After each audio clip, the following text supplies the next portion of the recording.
Welcome back to the channel. இன்னைக்கு நம்ம வந்து சாக்லேட் கேக் பாப் ஸ்டிக்ஸ் எப்படி பண்றதுன்னு பார்ப்போம். ஸோ திடீர்னு உங்க வீட்டுக்கு வந்து ஃப்ரெண்ட்ஸ் வராங்க, இல்லை ரிலேட்டிவ்ஸ் வராங்க, ஒரு பார்ட்டி நீங்க பண்ண போறீங்க, அப்பெல்லாம் இருந்தால் இந்த மாதிரி நம்ம கலர்ஃபுல்லாக நம்ம டிஃப்ரெண்ட்டாக நம்ம செஞ்சு கொடுத்தோம்னா ரொம்பவே இன்ட்ரெஸ்டிங்காகவும் இருக்கும். ப்ளஸ் உங்களுக்கே வந்து ஒரு செல்ஃப் ஹாப்பினஸ் வரும். ஸோ இது எப்படி பண்றதுன்னு நம்ம பார்ப்போம். இதுக்கு தேவையான இன்க்ரீடியன்ஸ்லாம் நான் என்னென்னு சொல்லிடுறேன். உங்க வீட்டில் வந்து சாக்லேட் சிரப் இருந்ததுன்னா நீங்கள் சாக்லேட் சிரப் எடுத்துக்கோங்க. நான் வந்து ஒரு கப் அளவு எடுத்துக்கிட்டேன். அப்படி சாக்லேட் சிரப் இல்லைன்னா நீங்கள் சாக்லேட்டை வந்து பட்டர் இல்லை மில்கில் போட்டு நல்லா மெல்ட் பண்ணி எடுத்துக்கோங்க. அதுக்கப்புறம் நம்ம தேவையான அளவு பால் ஆட் பண்ண போகிறோம். ஸோ பால் எவ்வளோ தேவைப்படும்னா ஒரு 1/2 கப் அளவு எடுத்துக்கோங்க. நெக்ஸ்ட் வந்து நான் உடன் ஸ்டிக்ஸ் எடுத்துக்கிட்டேன், ஏன்னா இதில் தான் நம்ம வந்து பாப் ஸ்டிக்ஸ் பண்ண போகிறோம். அதுக்கப்புறம் ஒரு 1/2 ஸ்பூன் அளவுக்கு நான் மில்க் பவுடர் எடுத்துக்கிட்டேன். உங்களுக்கு மில்க் பவுடர் நிறையா சேர்த்துக்க பிடிக்கும் அப்படின்னா நீங்கள் சேர்த்துக்கலாம், உங்களோட விஷ் தான். நான் வந்து 5 ஸ்லைஸ் கேக் எடுத்துக்கிட்டேன். பாதாமும் முந்திரியும் வந்து நல்லா சின்ன சின்னதாக நான் நறுக்கி இந்த மாதிரி வச்சுக்கிட்டேன். அதுக்கப்புறம் ஜெம்ஸ் இருந்துச்சு, நான் ஜெம்ஸ் வந்து இந்த மாதிரி சின்ன சின்னதாக நறுக்கி வச்சுக்கிட்டேன். சப்போஸ் உங்ககிட்ட வந்து ஸ்ப்ரிங்கிள்ஸ் இருக்குது அப்படின்னா நீங்கள் ஸ்ப்ரிங்கிள்ஸ் எடுத்துக்கலாம். இல்லை டெக்கரேஷன் பண்ணுறதுக்கு ஏதாவது உங்களுக்கு சின்ன சின்னதாக நீங்கள் வச்சுருக்கீங்க அப்படின்னா நீங்கள் அதுவும் எடுத்துக்கலாம். எல்லாமே உங்கள் விஷ் தான், உங்களுக்கு எப்படி பிடிக்குமோ நீங்கள் அப்படி எடுத்துக்கோங்க. நெக்ஸ்ட் வந்து இந்த மாதிரி ஒரு ஜார் எடுத்துக்கோங்க. ஜார் எடுத்துட்டு ஃபர்ஸ்ட் வந்து நம்ம கேக் ஸ்லைசஸை வந்து நம்ம ஆட் பண்ணிக்கலாம்.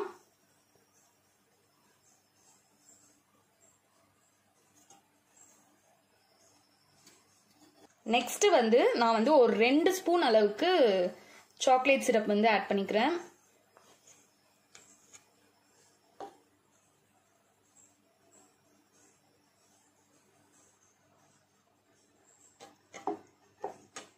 எப்படியோ நம்மளுக்கு இது வந்து பத்தாது. ஸோ எக்ஸ்ட்ரா நம்ம என்ன பண்ணலாம்னா பால் ஆட் பண்ணிக்கலாம். ஃபர்ஸ்ட் இனிஷியலாக நீங்கள் வந்து கம்மியாக சேர்த்துக்கோங்க, அதுக்கப்புறம் தேவைப்பட்டால் நம்ம சேர்த்துக்கலாம். ஸோ இப்போ இதை வந்து நல்லா ஒரு ஃபைன் பேஸ்ட்டாக அரைச்சிக்கோங்க. எந்த தண்ணி அதெல்லாம் எதுவுமே நம்ம ஆட் பண்ணக்கூடாது, ஏன்னா நம்ம பால்ஸ் தான் பண்ண போகிறோம். ஸோ இதுவே நம்மளுக்கு போதும். ஓகே ஃப்ரெண்ட்ஸ், இப்போ கேக் வந்து நல்லா நம்மளுக்கு மிக்ஸ் ஆயிடுச்சு. இதில் நம்ம எடுத்து வச்சிருக்க மில்க் பவுடரை வந்து ஆட் பண்ணிக்கோங்க. ஆட் பண்ணிட்டு அகைன் இன்னொரு வாட்டி நம்ம கிரைண்ட் பண்ணிக்கலாம். ஓகே ஃப்ரெண்ட்ஸ், இப்போ வந்து நம்ம கேக்கு, சாக்லேட் சிரப், மில்க் பவுடர், அதுக்கப்புறம் பால் எல்லாமே சேர்த்து நம்ம நல்லா ரெடி பண்ணி வச்சுட்டோம். நீங்கள் வந்து சாக்லேட் சிரப் இல்லைன்னா பால் வந்து நிறைய சேர்த்துக்காதீங்க. ஃபர்ஸ்ட்டு இனிஷியலாக நீங்கள் வந்து இந்த கன்சிஸ்டன்சி வர அளவுக்கு சேர்த்துக்கோங்க. நீங்கள் நிறையா சேர்த்துக்கிட்டிங்கன்னா உங்களுக்கு வாட்டரி ஆகிடும், அப்புறம் உங்களுக்கு ரொம்ப கஷ்டமாக போயிடும். சப்போஸ் அந்த மாதிரி வாட்டரி ஆயிடுச்சுன்னா நீங்கள் வந்து மில்க் பவுடர் ஆட் பண்ணிவிட்டு சரி பண்ணிக்கோங்க. ஸோ இது வந்து நம்ம ரவுண்ட் ரவுண்டாக பண்ணி வச்சுக்கலாம். சின்ன சின்ன பால்ஸை நம்ம ரெடி பண்ணி வச்சுப்போம்.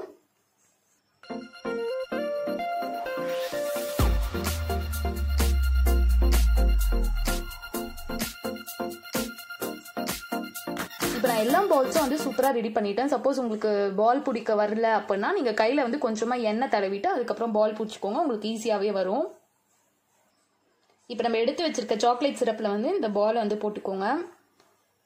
போட்டு நல்லா சாக்லேட்டில் வந்து டிப் பண்ணி எடுத்துக்கோங்க.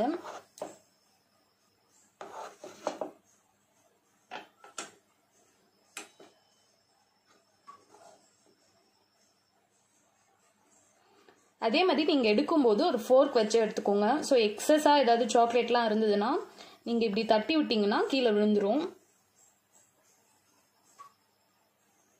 இப்போ இதை வந்து ஒரு பிளேட்டில் ப்ளேஸ் பண்ணிக்கோங்க. இந்த மாதிரி எல்லா சாக்லேட் பால்ஸும் நீங்கள் ரெடி பண்ணிக்கோங்க.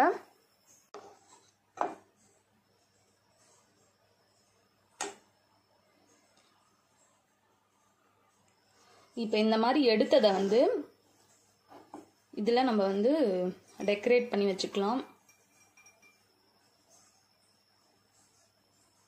லைட்டாக நம்மளுக்கு சாக்லேட்டும் தெரியணும். ஸோ நீங்கள் ஃபுல்லாகவே வந்து போட்டு கவர் பண்ணிடாதீங்க. லைட்டாக நீங்கள் வந்து சாக்லேட் தெரிகிற அளவுக்கு கேப் விட்டுக்கோங்க. ஸோ இந்த மாதிரி நம்ம எல்லா சாக்லேட் பால்ஸும் வந்து நம்ம டெக்கரேட் பண்ணி வச்சுக்கலாம்.